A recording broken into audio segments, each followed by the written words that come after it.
Varahi silver jewellery ఇప్పుడు మన Varahi silks KPHP store first floor లో 28 March hero Teja Sajja heroine Meenakshi Chaudhary చేతుల మీదుగా గ్రాండ్ ఓపెనింగ్ జరగబోతుంది. సార్, ప్రజలు మిమ్మల్ని వద్దనుకోవడానికి మీపై వచ్చిన వ్యతిరేకతన అంటే అప్పటి మీ ప్రభుత్వం పైన వచ్చిన వ్యతిరేకత అంటారా? డెఫినెట్గా నేను మొదటి నుంచి కూడా మనిషి అనేవాడు ఆశాజీవి, అవకాశవాది మనిషి. సో ఏదో కొత్తగా వస్తుందిలే అనుకొని ఉండొచ్చు, ఇంకేమైనా కొత్త అవకాశం వస్తుందిలే అనుకొని వెళ్ళి ఉండవచ్చు. దానివల్ల వచ్చింటుంది, అంతకంటే ఏం లేదు. ఇప్పుడు నేను చాలా చోట్ల చెప్తూ ఉంటాను. ఇప్పుడు ఒక రైతు ఎప్పుడు కూడా వాళ్ళ పంటకు కూలీకి వచ్చే వాళ్ళకు రోజు 500 ఇస్తూ ఉంటాడు, సంవత్సరం అంతా పని ఇస్తుంటాడు. ఎవరో పక్కనున్న రైతుకు ఒక 2 రోజులు పని వచ్చింది. 2 రోజులు పని వచ్చింది కాబట్టి ఆ రైతు ఏమన్నాడంటే, నా తోటకు వస్తే 800 కూలీ ఇస్తానన్నాడు. 2 ట్రాక్టర్లు పెట్టాడు. సో ఏ ట్రాక్టర్కి ఎక్కుతారు కూలోళ్ళు? 800. అదే ఎక్కారు, అంతే. ఇస్తారా లేదా తర్వాత? నువ్వు సంవత్సరం పాటు చేసినది అవసరం లే, ఆ 2 రోజుల్లో చేస్తానన్నాడు, ఆ 2 రోజుల్లో ఎక్కారు, అంతే. దాంట్లో ఆ క్షణిక ఆవేశం. మనకు ఈ రైతు సంవత్సరం పొన్న మనకు ఇంట్లో ఇబ్బంది లేకుండా చూసినాడు అనేది ఏం లేదు కదా. ఆ 2 రోజులకు మనకు బాగా చూసుకున్నాడా లేదా అనేది అక్కడికి మంచి ఆశ. మీరు చెప్పింది కొంతవరకు వాస్తవమే మనం అనుకున్నా కూడా, రూరల్లో అంతా తిరిగితే కూడా మీకు మెజార్టీ వచ్చింది. రూరల్లో అదే సంక్షోభ చంద్రబాబు నాయుడు గారు ఇచ్చిన హామీ రూరల్లో కూడా అమలు కావాలి, వాళ్ళు కూడా నమ్మాలి. వాళ్ళు నమ్మలేదనేది అర్థమవుతుంది. మీకు మెజార్టీ వచ్చింది. ఎటొచ్చి మీరు టౌన్లోకి వచ్చినప్పుడు దాదాపు ఐ థింక్ 10,000 పైన ఉన్నారు మెజార్టీలో. మీరు టౌన్లోకి వచ్చారు కదా, రూరల్కి టౌన్లో చూస్తే 13,500 మెజార్టీలో ఉన్నారు. మీరు టౌన్లోకి వచ్చేసరికి ఎక్కడైతే నేతన్న నేస్తాం ఒక స్కీమును అనౌన్స్ చేశారు జగన్మోహన్ రెడ్డి గారు, నేతన్న నేస్తం కింద వాళ్ళకి నిధులు ఇచ్చొచ్చారు ధర్మవరంలో. అక్కడే ఆ నేతన్నలు ఒక్కటే మిమ్మల్ని నమ్మలేదా, లేదంటే మీ ప్రభుత్వాన్ని నమ్మలేదా అంటే అక్కడే మీకు మైనస్ అయింది. అంటే 13,500 పోయి 3,500 4,000 మెజార్టీతో సత్యకుమార్ గారు గెలిచారు. ఇది ఎలా చూడొచ్చు అంట అసలు? అంటే బేసిక్గా మీరు ఇంతకుముందు నేను చెప్పినది అదే, మీరు అక్కడ పథకాలు ఇక్కడ పథకాలు ఎక్కడైతే ఎక్కువగా స్కీమ్స్ అందినాయో ఆ ప్రాంతంలోనే దెబ్బతిన్నాం. ఎక్కడైతే పథకాలు ఎక్కువగా అందినాయో ఆ ప్రాంతంలోనే దెబ్బతిన్నాం. ఎందుకంటే వాళ్ళకి ఇంకా ఎక్కువ వస్తాయనే ఒక ఆలోచన ద్వారానే ఆ విధంగా. ఇప్పుడు బేసిక్గా ఎట్లుంటుందంటే, ఒక మనిషికి మామూలుగా నా అబ్జర్వేషన్లో మేము బుక్ పోయి ఇస్తూ ఉంటుంది. నీకు 2 లక్షలు వచ్చిందమ్మా, నీకు 3 లక్షలు వచ్చిందని గడప గడప ప్రోగ్రామ్ యొక్క ఉద్దేశం. సో నీకు 2 లక్షలు వచ్చిందని చెప్పి పక్కన వానికి 3 లక్షలు వచ్చిందన్న దానికి కూడా ఈ 2 లక్షలు వచ్చినకు అక్కడ 3 వచ్చింది, నాకు 2 కదా వచ్చినది అన్నాడు. నువ్వు ఇంతకే ఎలిజిబుల్ అన్నా కానీ అతనికి అక్కడేం సాటిస్ఫై కాలే. పక్కన అతను 3 వచ్చింది కదా అనే పద్ధతికి ఆలోచించినారు. అదేవిధంగా ఇండ్లు లేని వాళ్ళకి ఇండ్లు అన్నాం, ఇండ్లు ఇచ్చినాము. సో ఇతనికి ఇండ్లు ఉన్నా అతనికి ఇండ్లు వచ్చిందే.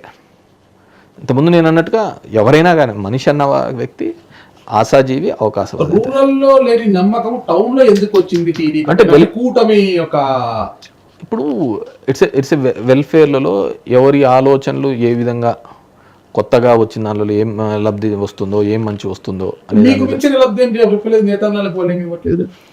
ఇవ్వటం లేదు. అంతకుమించి పథకాలు చెప్పారు కదా, అంతకుమించిన పథకాలు చెప్పడం జరిగింది. ఇప్పుడు నష్టపోయిన నేను, వాళ్ళు ఎందుకు ఆలోచించినా నాకేం తెలుసు. మీరు మొదటిసారి ఎమ్మెల్యే అయినప్పుడు ధర్మవరం అంటే కుచించుకుపోయిన రోడ్డు, చిన్న రోడ్లు, అసలు ఆ ఊర్లోకి పోవాలంటే పెద్ద చికాక్ అనమాట. అదే ఒక కార్లో పోవాలంటే పెద్ద చికాక్, 2-వీలర్లో పోయినా కూడా చాలా ఇబ్బంది. అలాంటి ధర్మవరంకి విశాలవంతమైన రోడ్లు తీరుతారు. రోడ్డు వాడిని పెడుతూ ఎంత వ్యతిరేకత వచ్చినా వాటిని ఢీకొని ఈ భవిష్యత్తు ఏమవుతుందో అని ఆలోచించి కూడా ఏం జరిగితే అది జరుగుతుంది పోనీ రోడ్ వైడింగ్ చేస్తూ విశాలమైన రోడ్లు ఈ రోజు ఉన్నాయంటే అది మీ పుణ్యమే. అది రాష్ట్రంలోని మొట్టమొదటిగా రోడ్ల వెడల్పుకు శ్రీకారం చుట్టింది కూడా అప్పట్లో మీరే. ఏంటి ఇంత ధైర్యంగా ముందుకు పోతున్నాడు, ఏం అసలు అనుకున్నారు అందరూ కూడా. ఒక విద్యావంతుడు రాజకీయాల్లోకి వస్తే ఎలా ఉంటుంది, ఆ ఆలోచన ఎలా ఉంటుంది అనేది చూపించారు ఆ రోజు మీరు. అయినా 2014లో టౌన్ లో మైనస్ అయింది, మీరు ఓడిపోయారు. గెలిచారు. అప్పటికి మీరు అనేది కరెక్ట్. ఇప్పుడైతే నేను రోడ్ అయితే వైడనింగ్ చేసినాను. ఆ వైడనింగ్ చేసిన తర్వాత మీరుకు లేకుంటే వచ్చిన జనాలకు అందరికీ కూడా వైడనింగ్ అయింది. రోడ్డు బాగానే నా బండి బాగపోతుంది, ట్రాఫిక్ లేకుండా. ఇది ఎవడైతే బాధించబడ్డాడు నన్ను ఎంటబడినాడు, నన్ను మా ఇండ్లు కొట్టేసినాడు, మా ఇండ్లు ఇట్లా పీకేసినాడు అని. ఈసారి కూడా నేను ఒక ఫ్లైఓవర్ మొదలు పెట్టా కదిరి గేట్ దగ్గర. నేను ఇంటింటికి పోయి వాళ్ళకు దండం కూడా వేసిన. దండ వేసి వాళ్ళకు ఇట్లా చేయండి మా, మాకు ఊరి కోసం చేస్తున్నాను, రోజు 10,000 20,000 వెహికల్స్ తిరుగుతూ ఉంటాయి, మీరు ఇట్లా ఇది అని చెప్పేసి వాడు మనసు పెట్టుకొని చేసినాడు. అంటే డెఫినెట్గా సాయం చేసినోడు మర్చిపోయినాడు, చేయనివాడు గుర్తుపెట్టుకున్నాడు. అంతకంటే వేరేది ఏం లేదు. 2014లో అదే టర్మ్ మరి ఓడించింది, 19లో ఎమ్మెల్యే అయినాక మళ్ళా ఇంకా దగ్గర అయ్యారు ప్రజలకు. మీరు 24లో అదే ప్రజలు మళ్ళా మిమ్మల్ని దూరం పెట్టారు. ఇది ఏమన్నా గమనిస్తున్నారు ఎందుకు ఇలా జరుగుతోంది? నాకు టౌన్ లో ఎందుకు ఇంతమంది నన్ను గుండెలో పెట్టుకుంటే టౌన్ ప్రజలు మాత్రం అంటే ఏం కాదు కానీ మనం ఒక అనేకలేదు. ఇప్పుడు నాకు 2019లో ఎన్ని ఓట్లు వచ్చినాయో, 2019లో ఎన్ని ఓట్లు వచ్చినాయో 2024లో అన్ని ఓట్లు వచ్చినాయి. కానీ ఏవైతే కొత్తగా యాడప్ అయినాయో ఓట్లు, ఆ ఓట్లు పోవడం జరిగింది. 19 ఓట్ దీని ఓట్లు రెండు ఒకటే. నాకు అప్పుడు 39,000 ఓట్లే, ఇప్పుడు 39,000 ఓట్లు, ఒక 200-300 తగ్గినాయి. సో ఇన్ జనరల్గా ఇప్పుడు స్టేట్ వైడ్ ఒక స్వింగ్ నడిచింది. కాల్ సెంటర్స్ నుంచి ఫోన్స్ చేయడము, దీనిలో నుంచి చంద్రబాబు ఒక పూర్తిగా ఒక మంచి ప్లాన్డ్గా ఎలక్షన్ చేయడం జరిగింది. మేము అంతకంటే బాగా చేసాం, జనాలకు మెయిల్ చేసాం కదా, మెయిల్ చేసిన వాడు ఖచ్చితంగా గుర్తుపెట్టుకుంటాడు అనుకున్నాం. మెయిల్ చేసిన వాడు ఇప్పుడు గుర్తుపెట్టుకుంటాడు, చేయని వాడు గుర్తుపెట్టుకుంటాడు. రాష్ట్ర వ్యాప్తంగా ఎంత ట్రెండ్ నడిచినా కూడా మీ ఓటమి అనేది ఇప్పుడున్న కూటమి నాయకులకి ఒక విస్మయాన్ని కలిగించింది అన్నమాట. ఏంటి కేసీఆర్ ఓడిపోయాడా అనేది అట్లా తీసుకుంటే పెద్దిరెడ్డి రామచంద్రరెడ్డి గారు కులపొంగనంలో తెచ్చారు, వాళ్ళ తమ్ముడు ద్వారకనాథ్ రెడ్డి గారు తెచ్చారు. పెద్దిరెడ్డి రామచంద్రరెడ్డి గారిని పక్కన పెడితే ద్వారకనాథ్ రెడ్డి గారు కేతిరెడ్డి గారితో పోల్చుకుంటే అంత పెద్దగా చేసింది ఏమీ లేదు. ఆయన ఏమీ చేయలేదు చెప్పాలంటే. అయినా గెలిచారు. ఇక అమర్నాథ్ రెడ్డి గారు అక్కడ గెలిచారు రాజంపేటలో. ఒక్క చోట ఒక డిఫరెంట్ స్టైల్ ఆఫ్ ఎలక్షన్ నడుస్తుంది ఒక కింద. ఇప్పుడు పెద్దిరెడ్డి అనే వాళ్ళు ఇప్పుడు 40-45 వేలతో గెలిచేవాళ్ళు, 6 వేలతో వచ్చినారు. ద్వారకనాథ్ రెడ్డి ఆ కాన్స్టిట్యున్సీలలో కూడా ఇప్పుడు మెజార్టీ ఎక్కువగా వచ్చేది, తక్కువగా అయిపోయింది. జగన్మోహన్ రెడ్డి 90 వేలతో లాస్ట్ టైం గెలిచినారు, ఇప్పుడు 60 వేలతో గెలిచినారు. 30,000 ల్యాగ్ అయితే పడింది కదా ప్రతి చోట, 30,000. So it went on in swing. నేను దానికి కూడా అతీతుడుగా నిలబడతానని నేను అనుకున్నాను, అది కాలేకపోయింది. అంతకంటే వైసీపీ వాళ్ళు సాధారణంగా ఉపయోగించే ఒక భూత పదం ఈవీఎంల ట్యాంపరింగ్, దాన్ని మర్చిపోయారు మీరు? లేదండి, నేను ఎవరి టైం అది చెప్తాను. నేను అంటే ఈ ఫోన్ ఉంది, ఈ ఫోనే ఎక్కడో ఉండి డిఫరెంట్ సాఫ్ట్వేర్స్ ద్వారా కాంప్రమైజ్ అవుతుంది అంటారు. యాపిల్ ఫోను టెక్నాలజికల్లో చాలా స్ట్రాంగ్ అంటారు. అలాంటి ఫోనే కాంప్రమైజ్ అవుతుంది అన్నప్పుడు ఈ ఈవీఎంస్లో ఎందుకు కాదు అనేది నేను అంటే దానికి సంబంధించి చాలామంది మొన్న కూడా ఆమె అమెరికన్ ఇంటెలిజెన్స్ ఆమె కూడా ఏదో మాట్లాడినట్టు చూసినాము, చాలామంది మాట్లాడడం జరిగింది. లేదంటే ఏంటంటే తప్పుగా అనకూడదు కానీ ఎక్కడో అయోధ్యలో ఓడిపోవడం ఏంది, ఆదోన్లో గెలవడం ఏంది. So there is a manipulation. Electronic device ఏదైనా కావచ్చు, ఈ రోజు ఉన్న ట్రెండ్ ప్రకారం, ఈ రోజు ఉన్న దాని ప్రకారం ఇట్స్ గెటింగ్ కాంప్రమైజ్డ్. నీ ఆలోచనే పసిగట్టి ఈరోజు నీ ఫోన్లలో వస్తుంటాయి. నేను ఇప్పుడు మాట్లాడుకున్నాం అనుకో ఒక సబ్జెక్టు గురించి, అది మీరు పోయి చూడండి, మొత్తం అవే వస్తా ఉంటాయి దాంట్లో. Everything is listening. సో ఇప్పుడు దాంట్లో ఎవ్రీథింగ్ నేనైతే ఈవీఎంస్ మీద నేనే కాదు, ఇప్పుడు సమాజ్వాదీ పార్టీ అఖిలేష్ యాదవ్ అన్నాడు, ఆయన చెప్పాడు నాకు 80కి 80 వచ్చినా కానీ నేను ఈవీఎంలో నమ్మను అన్నాడు. సరే మీరు ఎట్లా మేము ఎట్లా అంటే ఆ రోజు ఉన్నప్పుడు చంద్రబాబు నాయుడు గారు కూడా ఇది నమ్మకం లేదు అని చెప్పేసి ఒక వ్యక్తిని తీసుకొని పోయి డెమాన్స్ట్రేట్ చేయించారు, అతని మీద కేసు కూడా కట్టినారు అనుకోండి. So EVM can be tampered, దానికంతే. అది ఈ రోజు అది తేలుతుందా, రేపు తేలుతుందా, ఇంకెప్పుడైనా తేలుతుందా, భవిష్యత్తులో తేలకుండా అయితే పోదు. ఆ రోజు ఈ డెమోక్రటిక్ 150 వచ్చినప్పుడు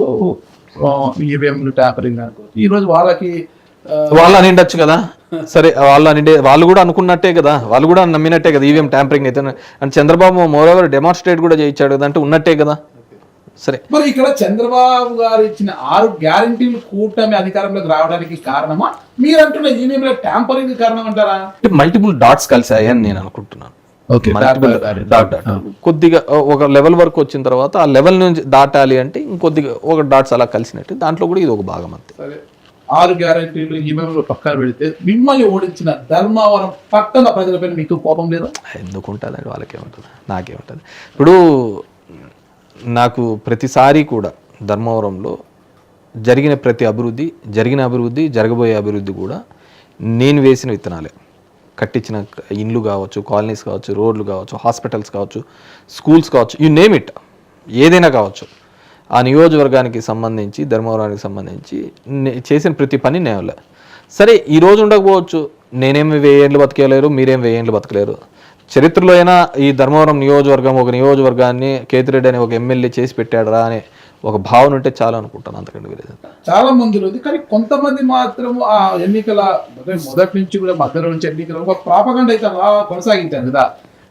గుడ్ మార్నింగ్ ధర్మవరం అంటే ఎక్కడైనా ఖాళీ స్థలాలపై కన్నేస్తాడు, తర్వాత వాళ్ళ మనుషులను పంపించి కబ్జా చేస్తాడు, బెదిరిస్తాడు, అదిరిస్తాడు, కాకపోతే బలవంతంగా రిజిస్టర్లు చేస్తున్నాడు అని ఒకటి బలంగా ప్రచారం చేశారు. ఎలా అనిపించింది అసలు మీకు? అంటే అదే కదన్నా నేను అనుకున్న ఒక దరిద్రం ఏంటంటే, నేను జనాల దగ్గరికి పోయి తిరిగేది కాకుండా, జనాల దగ్గరికి పోయి చేసేది కాకుండా, మళ్ళీ ఇది ఒక దరిద్రము, కబ్జాలు చేసినాడు. 1 year అవుతుంది, 1 year అవుతుంది. నేను ఇంతవరకు ధర్మవరం టౌన్లో లేకుంటే నేను తిరిగిన చోట, గుడ్ మార్నింగ్ చేసిన చోట పలానా ల్యాండ్ కబ్జా చేసినాను ఒక్కటన్నా చూపిమనండి. నేను ధర్మవరంలో గుడ్ మార్నింగ్ తిరిగిన చోట 1 inch అయినా కబ్జా చేసినట్టు 1 సంవత్సరంలో ఒక కంప్లైంట్ అయినా చూడండి. రోజు ప్రయత్నిస్తున్నారు పాపం బీజేపీ వాళ్ళు, టీడీపీ వాళ్ళు, వాడిని పిలుచుకొని వచ్చి చెప్పియాలా, ఇది చెప్పియాలా అని చెప్పేసి. నేను కేవలం చెరువు దగ్గర ఉన్న ఫామ్ హౌస్ని మాత్రమే, దానికి ఇప్పుడు ఆ ఫామ్ హౌస్ని నేను కబ్జా చేసినానని ఇంతవరకు ప్రూవ్ చేయలేదు. వాళ్ళు అనింది అదే కదా, లోకేష్ గారు వాళ్ళు వచ్చేసి రెవెన్యూ అధికారులు కదా. నేను చెప్పి నేను మాట్లాడేది కూడా మీరు వినకపోతే ఎట్లా. నేను గుడ్ మార్నింగ్ చేసిన చోట నా దరిద్రం, నేను అది తిరిగే కదా ఈ మాటలు అనిపించుకునే. నేను గుడ్ మార్నింగ్ తిరిగిన చోట ఎక్కడైనా కానీ 1 inch కానీ 1 అడుగు కానీ కబ్జా చేసినట్టు చూపిమనండి. First point. ఎక్కడో ధర్మవరానికి 15 కిలోమీటర్లు 20 కిలోమీటర్లో ఉన్న నా తోట దగ్గర చెరువును కబ్జా చేసినారని చెప్పి చూపిస్తాను. రెవెన్యూ అధికారులు ఇప్పుడు ఇచ్చినంత వరకు నోటీసులు అన్నీ కూడా, ఇంతవరకు ఇచ్చిన నోటీసులు ఎక్కడే కానీ ఒక సర్వే చేయకుండా, ఎంత ఆల్రెడీ 1932లో నుంచి వేరే రైతుల దగ్గర నుంచి 1932లో ఆ రైతులకు వచ్చిన భూమిని నేను రిజిస్ట్రేషన్ చేసుకుంటే ఆ భూమిలోని ల్యాప్సెస్ చూపిస్తున్నారు. దాంట్లో మధ్యలో ఒకరికి అసైన్మెంట్ అయిందని, మధ్యలో ఒకరికి పీఓటీ అయిందని, మధ్యలో ఇది సబ్ డివిజన్ కాలేదని, ఇలాంటి క్లాజెస్ చూపిస్తున్నారు. అది నేను క్రియేట్ చేసినది ఏం కాదు, నేను 19 to 24 మధ్యలో క్రియేట్ చేసిన డాక్యుమెంట్స్ కాదు. 1932లో డాక్యుమెంట్స్ మల్టిపుల్ ఫార్మర్స్ దగ్గర నుంచి జనరేట్ అవుతా వస్తూనే నేను కొనే ల్యాండ్. దాన్ని రెవెన్యూ వాళ్ళు, కలెక్టరు, జాయింట్ కలెక్టరు, ఆర్డీఓ వీళ్ళు చాలా విశ్వ ప్రయత్నాలు చేస్తున్నారు. దాన్ని ఎట్టి పరిస్థితుల్లోనూ చూపించాలా, పైన బాస్ యొక్క మన్ననలు పొందాలా అనే ఉద్దేశంతో ఆ ల్యాండ్ని జరిగిన రిజిస్ట్రేషన్ ప్రక్రియ తప్పు అని చూపిస్తున్నారు తప్ప కబ్జాని ఎక్కడా చూపించలేదు. అర్థమవుతుందా? సో ఆ ల్యాండ్, సో నా వాదన ఏంటంటే, అయ్యా నేను ఇది ఇప్పుడు చేసుకోలేదు, ఎప్పుడో నుంచి వచ్చిన భూముల్ని నేను అది ఆర్టీఐలు అడిగి ఇవి దీని కింద లేవు, దాని కింద ప్రొహిబిటెడ్ ల్యాండ్స్ కింద లేవు అని ఆర్టీఐ తీసుకొని దాని తర్వాతనే నేను రిజిస్ట్రేషన్ చేసుకున్నది నా వాదన. సో ఇది నా వాదన కరెక్టా, వాళ్ళ వాదన కరెక్టా అని నేను ఆల్రెడీ సివిల్ కోర్ట్స్లో, హైకోర్ట్స్లో నేను అప్రోచ్ కావడం జరిగింది. Courts will decide. అది వదిలేసి స్టే ఉంది, కొన్ని స్టేటస్లో ఉన్నాయి. Because that is the wrong వాళ్ళు చెప్పేది. చెరువు దగ్గర ఎఫ్టీ అనేది ఒకటి ఉంటుంది కదా, ఫుల్ ట్యాంక్ లెవెల్, అవన్నీ చూసే నేను చేసినది. ఓకే, దాని అన్ని క్లియర్గా అయిపోయిన తర్వాతనే నేను చేయడం జరిగింది. 1 issue. రెండోది, నేను తిరిగిన ప్రదేశాలు, ఇంతవరకు తిరిగిన ప్రదేశాల్లో గుడ్ మార్నింగ్లలో ఎక్కడైనా కానీ 1 అడుగు కానీ ఇంకోటి కానీ చేసినట్టు కానీ ఇంతవరకు రోజు తిరుగుతూనే ఉన్నారు. యాడున్నాయి. ఇప్పుడు 1 year అవుతుంది కదా, 1 year అవుతుంది కదా. ఆ ల్యాండ్ తప్ప నేను ఎక్కడైనా కానీ చేసినట్టు చూపిమన్నాడు.